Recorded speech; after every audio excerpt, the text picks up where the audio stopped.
आपके पास पासपोर्ट तो होगा ही, और आप ये भी जानते होंगे कि दुनिया भर में हर देश के पासपोर्ट की कितनी ताकत होती है। इसलिए आज आपको ये बताते हैं कि किस देश का पासपोर्ट कितना ताकतवर है। दी हेनली पासपोर्ट इंडेक्स जो अभी नया जारी हुआ है, उसने दुनिया के 199 देशों के पासपोर्ट्स की रैंकिंग जारी की है, और ये रैंकिंग इस आधार पर तय होती है कि किस देश के नागरिकों को कितने देशों में वीज़ा फ्री या वीज़ा ऑन अराइवल के जरिए प्रवेश करने की अनुमति है।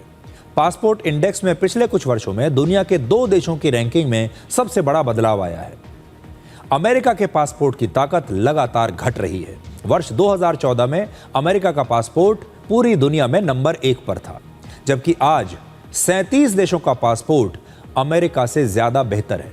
इसमें मलेशिया और माल्टा जैसे छोटे देश भी शामिल हैं, जिनका पासपोर्ट इस इंडेक्स में अमेरिका से ज्यादा शक्तिशाली है। इस समय यूरोप के ज्यादातर देशों का पासपोर्ट अमेरिका से ज्यादा ताकतवर है। चीन का पासपोर्ट 59वें नंबर पर है, और पिछले 11 वर्षों में चीन की रैंकिंग 35 अंक बेहतर हुई है। वर्ष 2015 में चीन का पासपोर्ट 94 नंबर पर था। अमेरिका की तरह ब्रिटेन की रैंकिंग भी लगातार घट रही है। 2015 में ब्रिटेन की रैंकिंग पहले नंबर पर थी, और अब यह घटकर 7वें नंबर पर आ गई है। इसमें मैं आपको यह स्पष्ट कर दूं कि जब पहले नंबर पर किसी की रैंकिंग होती है, तो पहले नंबर की रैंकिंग पर भी कई देश हो सकते हैं। मान लीजिए अब ब्रिटेन की रैंकिंग 7 है, तो हो सकता है कि 7वें नंबर पर भी 7, 10, 12 देश हो सकते हैं। इसलिए यह मत समझिएगा कि 7वें नंबर पर एक ही देश है। 7वें नंबर पर भी बहुत सारे देश हो सकते हैं। जैसे अमेरिका, अगर इस समय किसी 10वें नंबर पर उसका पासपोर्ट है अपनी ताकत के हिसाब से, लेकिन 10वें नंबर पर होने के बावजूद भी 37 देश अमेरिका से ऊपर हैं इस मामले में, क्योंकि एक रैंक पर कई देश हैं। अब आप ये जानना चाहेंगे कि पूरी दुनिया में सबसे शक्तिशाली 3 पासपोर्ट किस देश के हैं, तो ये हैं सिंगापुर, जापान और दक्षिण कोरिया। सिंगापुर पहले नंबर पर है। सिंगापुर के लोगों को सबसे ज्यादा 192 देशों में बिना वीजा के एंट्री की सुविधा है। जापान और दक्षिण कोरिया दोनों संयुक्त रूप से दूसरे नंबर पर हैं। दिलचस्प बात यह है कि ये तीनों देश ऐसे हैं जिनकी जनसंख्या कम है और सैन्य ताकत भी बहुत ज्यादा नहीं है। पिछले 7-8 वर्षों में इन्हीं तीनों देशों के पासपोर्ट का दुनिया भर में दबदबा रहा है, और यही तीनों देश पिछले कई वर्षों से पहले या दूसरे नंबर पर बने हुए हैं। अब एक और देश की रैंकिंग देखिए जिसमें लगातार सुधार हो रहा है। पिछले 12 वर्षों में यूएई यानी यूनाइटेड अरब एमिरेट्स की रैंकिंग में 50 अंकों का सुधार हुआ है, और आज ये 5वें नंबर पर पहुंच गया है। वर्ष 2014 में यूएई का पासपोर्ट 55वें नंबर पर था, लेकिन आज ये 5वें नंबर पर है। तो यूएई लगातार लोकप्रिय हो रहा है और इसके पासपोर्ट की ताकत लगातार बढ़ रही है। और इसीलिए आपने देखा होगा कि दुबई एक ऐसा शहर बन गया है जहां दुनिया भर से लोग अब काम करने के लिए जाते हैं।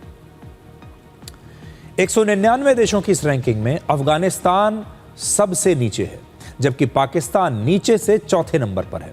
पाकिस्तान से नीचे सिर्फ इराक, सीरिया और अफगानिस्तान है, और इन तीनों देशों में दशकों से गृह युद्ध चल रहे हैं। अफगानिस्तान में 1979 से, इराक में 2003 से और सीरिया में 2012 से गृह युद्ध जैसे हालात हैं, लेकिन पाकिस्तान में ऐसा कुछ नहीं। इसके बावजूद दुनिया के देशों को पाकिस्तान के लोगों का अपने यहाँ आना पसंद नहीं है, और इसीलिए पाकिस्तान का जो पासपोर्ट है ये बहुत ही कमजोर है।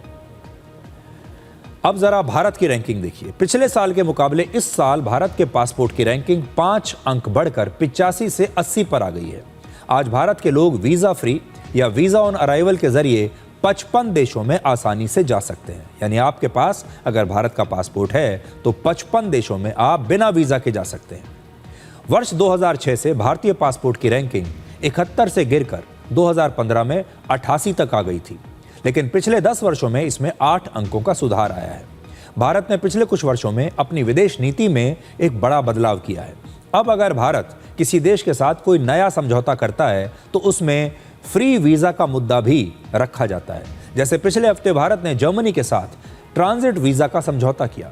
आर्थिक समझौतों में भी अब भारत हमेशा वीजा की बात करता है। यूएई, ऑस्ट्रेलिया और न्यूजीलैंड जैसे देशों के साथ भारत ने जब नए आर्थिक समझौते किए तो हमारे देश के बिजनेसमैन, स्टूडेंट्स और प्रोफेशनल्स के लिए वीजा को आसान बनाने की शर्त रखी गई।